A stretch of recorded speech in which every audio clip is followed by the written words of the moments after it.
I'm here in Dublin, and it's such a beautiful city, a great city, but of course they are actually facing a lot of issues that the UK is facing, seeing mass immigration in the past few decades that's just transformed their society, and often not in the most positive ways, even though sometimes politicians are completely out of touch. And that's why I wanted to speak to someone who's on the ground, who deals with this issue, who talks about this issue, who knows what's actually going on. So I've got Bog Trotter here.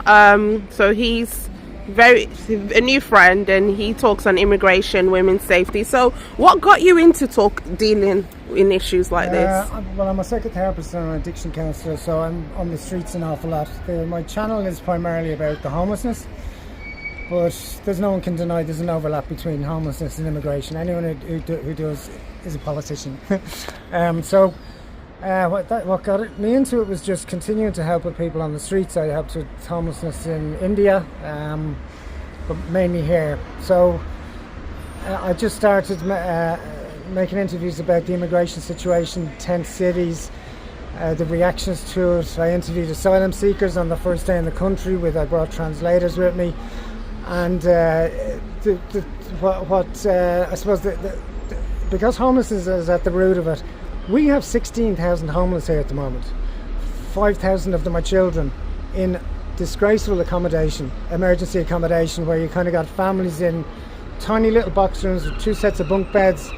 The 2 children will be on one side, the parents will be on the other side, and that's it. They're crammed into this small space. Some of the accommodation are rampant with drug abuse, and the homeless they're so dangerous. The homeless themselves are too scared to go into them. They're that nasty, and if you're trying to come off a substance and you're put back into that environment, you will not stay off a substance. So there's nothing being given. And yes, I think we brought in 21,000 Ukrainians. Ukraine, as we know, is 9 times the size of Ireland. We know that a lot of the people are genuinely fleeing war. We accept them open-handed, but we know that there is, even as agreed by the Taoiseach Micheál Martin recently, 80% of immigration to here is unvetted. So basically, you can come in here from anywhere, literally anywhere, passport destroyed, and you're just accepted here, and we accept what you say. And I spoke to guys, I questioned them, I said, where are you from? Guys on the street just came through immigration. I said, where are you from? He says, Egypt. I know, we're in Egypt. And he gives me a location. I went, oh, brilliant, I know. What street? And he went, I'm lying. Now, he passed through IPAS, which is the International Protection Accommodation Services. So he was accepted as an immigrant, but even I just asked him for a couple of questions, caught him that he hadn't got a clue about Egypt. And the same guy, unfortunately, was offering substances to a substance abuser for a massage on the banks of the river in town. So this is the kind of thing we are seeing at the moment. So you mentioned unvetted, mostly men. A lot of men are coming, to Ireland, right? Same age, same sex. What do you think about this idea that the crime has changed and risen, maybe? In type? In type and also in number. The number's gone up, there's no doubt about it. Unfortunately, it's like blood out of a stone to get information on the figures. They won't give them to us. But it is shot up at the same time. Immigration is shot up, so it doesn't take. We know by the reports. Just down the road there, a Garda was stabbed twice. It's got to a stage where, when I was a young lad, not so long ago, it was like it got to the point where the bombings in England, to do with the 3-letter organisation up north, and the bombings here, became so commonplace that you kind of started blanking them, because you're going, I think I read about that, and it's become the same about stabbings and these vicious attacks, beheadings, priests being murdered, LGBTQ guys getting murdered, because of course a lot of the people here would not agree with, who are coming in, would not agree with the LGBTQ community, even though they are the people who are protesting for them. The crime has changed in that there'd be beatings, there was bombs in the past, but that's a long time ago. But now it has become just continuous. You run past them in the papers now, it's so regular. knife crime, beheadings, etc. It's just gone crazy. And you mentioned bombs, happening but that was a specific time of conflict, right? And this is during the Troubles. Now, exactly. Just to be clear, there is no bombs here. There's no. I haven't heard of a bomb. There isn't yet. But I have to say, just in passing, the allegedly, the guy who did the massacre on London Bridge, which when I was walking over London Bridge after it happened, I was just going, oh my God, people actually thought that river was safer than what was.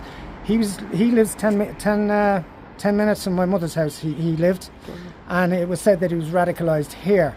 So there, and we also have these guys, I can't think what they're called now. They're banned in other Muslim countries. The Black Brotherhood. Muslim Brotherhood? Something Black Brotherhood. Oh, something different. Muslim Brotherhood, possibly. Mm-hmm.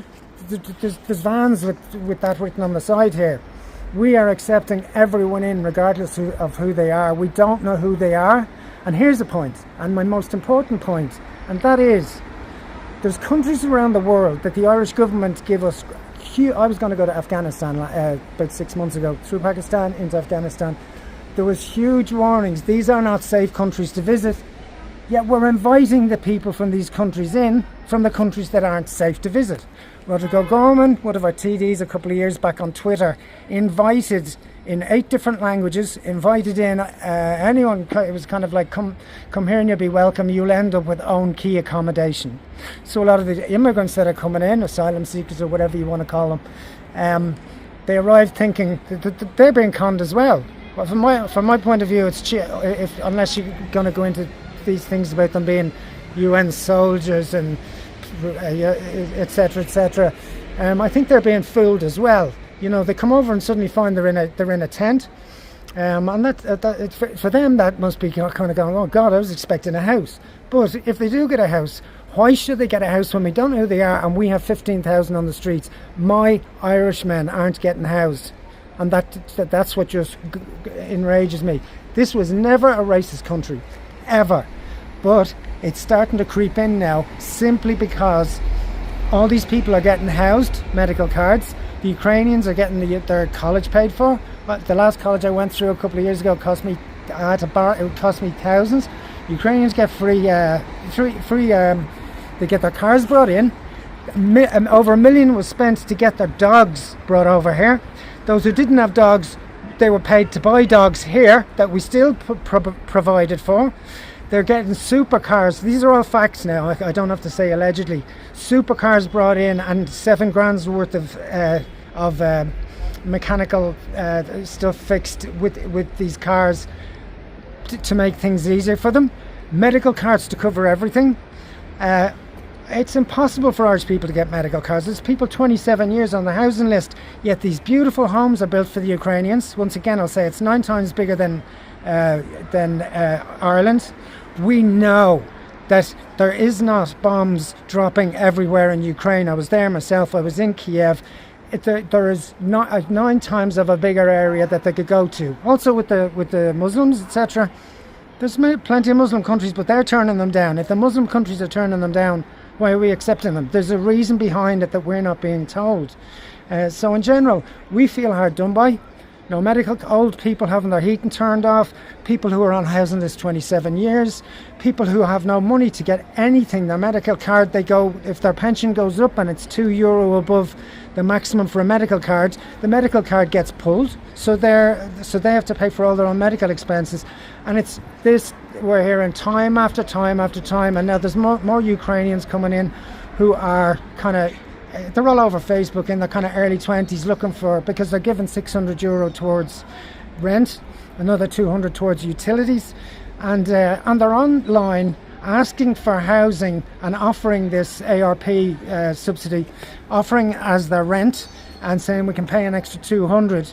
And the Irish are all over these sites just laughing at them, saying go home, we know that there is a huge vast area you could be travelling to get somewhere safe in your country.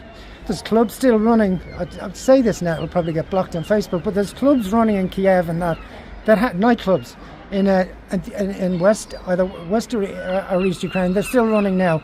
There's how these people can go home on holidays if the country is so weird. But what you breached on earlier, that's quite important, is all the men are coming over a military age. breeding age, you could call them also, and they can marry 5 times if they get Irish citizenship, and yet we're just not getting any of the substances these people are getting, like none. And I think it's also sort of I don't believe that any of the Irish politicians are actually doing this is all they're doing. I think they're just puppets for what's happening in Europe. I don't think they've even got a choice of what to do, because it's not been run by us anymore, and it feels that way. And thus, all the Irish flags being stripped down, but you come out. I went to a protest there about 3 months ago, full of Ukrainian flags, full of Palestine flags. Absolutely full of them, with the lefties chanting so loud to speak over our speeches. But I was searched coming through to make sure I didn't have an Irish flag. And if you had an Irish flag, and I have video footage of this is 100% true, if you had an Irish flag, it was taken off you. You couldn't go into an Irish protest with an Irish flag that had the lefties right beside us, blasting speakers to go to. So our little 5-year-old girls singing Irish songs for the crowd and that, blasting over them till the little kids start crying and walking away, and they get away with it. Do you know, which is why I asked you the question about why are they ignoring the Nigerian situation at the moment. Very true. So one last question. So where do we go from here? So is it that we want no immigration? What do we want from now? Okay, so we welcomed immigrants in all the time. As I said to you, on my street, two of my best friends, one's Nigerian, he's here 20 years, my barber's Algerian, a guy in a shop that I talk to all the time is Pakistani. We had no problem with slow immigration. We had no problem. There was very little racism here, or right-wingism, but it's becoming a little bit more. It's changed. That is all changed now, and people are starting to get a dislike where they didn't have it before. Before it was just, oh, did you hear the black fella down the road and that? And the Chinese came in, the food had got better, and but now it's kind of like people are looking at others, and including people who are here a long time, are getting comments going by, go home and all this, like when they're living here, they're Irish citizens. I think we need to stop. I'm not saying a reset, but we need to stop, find out who are the illegals, cross-reference their fingerprints that they're getting now that aren't Interpol checked. They're checked with some shoddy old. They're not properly vetted. They come in with no identification. They're unvetted. No two ways about it. We're not supposed to call them illegal immigrants here, by the way. They're unvetted.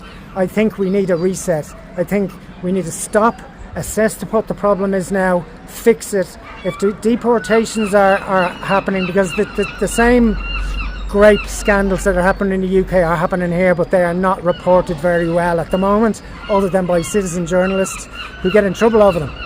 You know, you take a photo of a migrant here, there's a guy just after getting a year in prison, 3 months probation.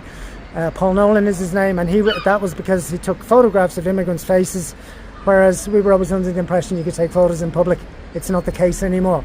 So these rights are being taken away. So to get back to your question, we need to stop everything.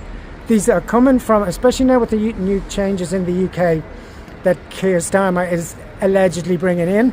We are going to get more flooding. Like when the Rwanda was being threatened, they started flooding. Now it's not about hopping on boats and that. It's an easy task.